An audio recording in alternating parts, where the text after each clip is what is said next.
Just on the beat.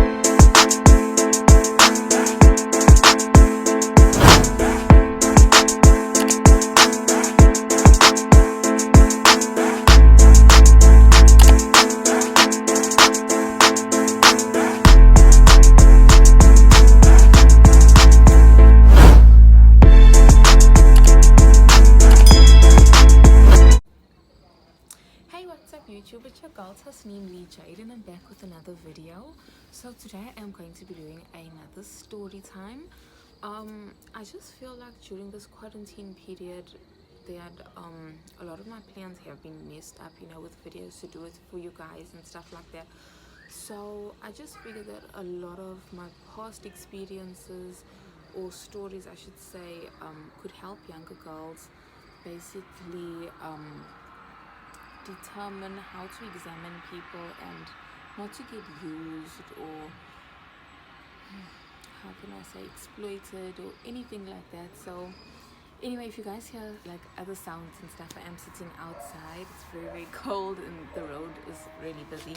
So anyway, as you can tell by the title, this is going to be a story about how I was conned and trapped in a whole house. So basically what happened was, a few years ago, I was staying on my own. I was really young. I was below 18. It was probably when I was 17, maybe just turning 18. So I was looking for a job, other than working in a nightclub, and I studied beauty and I studied physiology, sports massage, like a whole lot of stuff. And one of my best friends was going through the newspaper. Like, I don't read the newspaper. So anyway, she found this ad and she was like, look, there's a job for a massage therapist. Why don't you go and inquire about it? So I was like, okay, cool, no problem. I then called the lady and she was like, okay, so your salary is going to be 3,000 Rand plus minus a week. And then I was thinking, this is not what a massage therapist earns. Like, you probably earn about 5,000 to 6,000 Rand a month. So, like, what was the catch? And then she was like, no, there's no catch. As long as you got your papers, you have to have international and national qualifications. And I was like, okay, cool, I have all of that. And she was like, let's set up an interview at Musgrave. Musgrave is a mall that is near a specific college that I will get to in a moment. So anyway, we went to Musgrave to meet up with this lady. Actually, my grand dropped me off at Musgrave, and she was like, okay, let's meet at Mug and Bean for, it was like late breakfast. So I was like, okay, cool. Got there, I think I just ordered myself a milkshake, and she had like these waffles and all of the stuff. And she looked through my CV and she was like, you're very pretty, you'll fit in well at the parlor. And I was like, okay, cool, when can I start, And she was like, okay, you're gonna start on Monday. And I think this interview was around Wednesday. So anyway, sorry, just mind the cars, guys. I am trying to also project my voice a little bit louder, but it's just so cold. So anyway, we did discuss that I would start on Monday, and she didn't even give me the exact location of the so-called beauty parlor. She told me to take a taxi, like public transport, to DUT college. So I was like, okay, cool, I'll jump off at DUT, it's no problem. Took a taxi, jumped off at DUT college, and there she was waiting. And we greeted each other, and I was very excited. And while we were walking, she lights a spliff, and she's like, would you like to smoke some weed with me? And I was like, what? No. Like, no, I honestly thought it was some fucking test. I don't know, but I was just like, oh my god, no. And then she's like, okay, cool, but trust me, with this job you will need to smoke some weed. And I was like, I don't do drugs. So anyway, as we were walking, she was like, so you're gonna have to change your name, like the girls in there can't know your real name. I was like, well, why? And she was like, no, you should just do it. It's for protection. I was like, the fuck are you talking about? Anyway, I was like, okay, cool. And then she was like, what name would you like? And I said, you can choose one because I really can't think of anything right now. And she was like, okay, you're going to be Kylie. And I was like, Kylie. Okay, cool. No problem.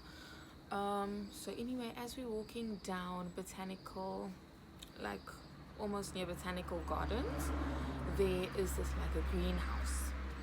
And anyway, I low-key thought that she was just stopping by her house to get something. It was a very big house it was 2 stories and it had a very big veranda or like a balcony, whatever you call it. So anyway, we stopped there and she was like, come on, let's go inside. And I was like, no, it's fine, I'll wait outside. She goes, no, just come on in. And I was like, okay, cool. Went inside. As I got in, on the far right hand side of the balcony, there was like these little mini lines like to hang your clothes on, and it was full of like lingerie and bikinis, a lot of like very sexy underwear, like you know. And anyway, I didn't really think much of it. I thought maybe it's hers, maybe it's her daughter's. I don't know. I'm not gonna judge anything. I get inside. The floors are like wooden. I won't ever forget this. The floors were wooden, and there was this girl. She was an Indian girl sitting in a black dress on the floor with one of these like really long mirrors in front of her, and she was curling her hair. And the lady, what are we gonna call her? This lady that hired me, we'll just call her the mistress. So then the mistress says to this girl, this is Kylie, she's going to be working with us, and what are you doing on the floor like that? Why aren't you sitting on a chair? She goes, oh no, I just had a client and my down there is really sore, so I just need to like air it out until like I get my next client in the next 20 minutes. And I was just like, what? Anyway, at that point I was a bit panicky, but I didn't say anything because I really didn't know what to do in that situation. As I looked straight across the room, there was a very big couch with a whole lot of cell phones on it, but it wasn't like any normal like Android or iPhones. It was like those small, what do you call these phones? You know those phones that you just send SMSs and you can say like hello, goodbye, like those really small ones that came out back in 1990. Those phones, it was one of those phones. Like there was like a lot of those phones on the couches, and there was a girl sitting there and she was assigned to answer any of the phones that ring. Later on, I did catch on that those phones are all different numbers from all of their fake ads that they put in the newspaper about like half price massages and deep penetration massages, you know, like all of that stuff. And anyway, I was sitting on the couch and I asked if I could go and buy lunch because that's the only way I could think to actually get out of this place. And Ren was like, no, don't stress. If you didn't bring lunch, we do cook over here. Like all the girls put their money together and we buy a whole lot of groceries because all the girls live here. So we all cook. Everyone has their turn to cook every day. So I was just like, what the fuck? I couldn't even go outside and smoke cigarettes on the balcony by myself. Like I couldn't think of any other way to get out of this place. So I was on the phone, I was on my phone messaging my mom and my partner at the time because to their knowledge I was gone to go and start my new job as a massage therapist. So I was messaging them trying to get their help, and this mistress kept saying, can you please not be on your phone? Your phone's not allowed during working hours. If you really need a phone, you can use one of those phones, and that will just be to call clients. I was like, what? Anyway, as I carried on sitting on the couch because I couldn't get out of this place, she had locked the door, like nobody's allowed anywhere. She even had a camera that was like 3 meters down the road where they would tell the clients to stop so that she can see their number plates, she could see their face, she could see if they were a cop or anything like that, way before they actually get to her premises, because she would never ever tell them her exact location. Once they get to the camera, there was like a back road, so with a back entrance that they could get to. So anyway, as I'm sitting on the couch, she says to one of the other girls, I think her name was Kelly, I believe, she was like, can you please take Kylie to one of the change rooms and get her ready for a photo shoot? I was like, what photo shoot are you talking about? And she was like, no, you're gonna change into 3 outfits and you can choose 3 backgrounds for your photo shoot. And I was like, no, I'm not changing into anything. And the things that she had on the bed set out for me were very, very provocative. It was very disgusting. And she says to me, she gave me the rules. So the rules were, don't give bear blows. And I didn't understand what that was at the time. I later on found out from Kelly that it was a blowjob without a condom. Don't have unprotected sex.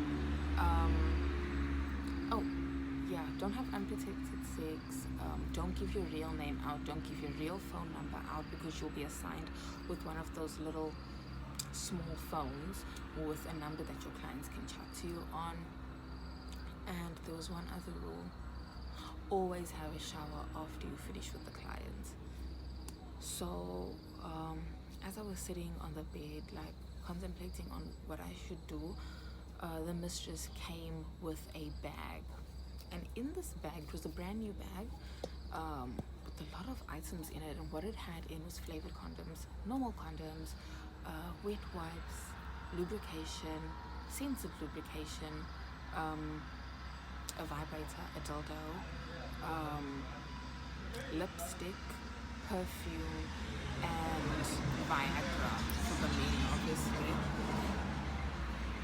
I'm just looking at this and I was in such shock. I was horrified of what was going on. She then just opened the door and she was like, are you ready for your photo shoot? I was like, no, I don't think I can do it just yet. And she was like, well, you're gonna be ready because I have someone that's gonna be booked for you in the next few hours after your photo shoot. I was just so uneasy about it. I was so scared. Like, how can somebody con you into thinking you're going for a job when it's a sex shop? So I started speaking to a lot of the girls there while the mistress was on one of her calls. And they were like, this is so much better than Red Velvet, because she wasn't with any of the sex agencies like Red Velvet, Adult, whatever you call it. She was like her own private sex store, whatever, whole house, whatever you call it. And they were like, no, it's so much better working with this mistress because she gives us 30 to 40% of what we make, whereas Red Velvet only gives us 20% of what we make, and if we don't meet a certain target in a day, we don't get a percentage on that day. And some of them were really just with these excuses, like they need to pay their college, they need to pay rent, they've got a baby that they need to look after, they have to, and I was just like, no, it's just really not for me. Eventually, the mistress offered me cocaine, and I said, no, thank you. And then she offered me another spliff, and I said, okay, cool, can I go and smoke outside? So she said, sure, just stand in front of the camera. So I said, okay, cool, I'll stand in front of the camera on the balcony. I stood on the camera, in front of the camera, and I kind of looked in the corner of my eye into the lounge area or the living room where she was sitting. And as she got up and she walked, I don't know where she walked, into the kitchen or into the bathroom. Anyway, as she did walk through, I decided to go. That was my time to leave. I left whatever I had on me inside. I didn't even bother going back for, I think it was a small little bag with a little bit of money in it. I left it there. I then walked all the way out of that place because there was no lock on the gate. It was just like one of those slide locks that you slide in and out. Walked through and I started calling my mom to, fetch me. And I went and I waited on the corner of the road by that DUT college for my mom to pick me up. And I think that was the most scary experience that I've ever had in my whole life, because while I was in there,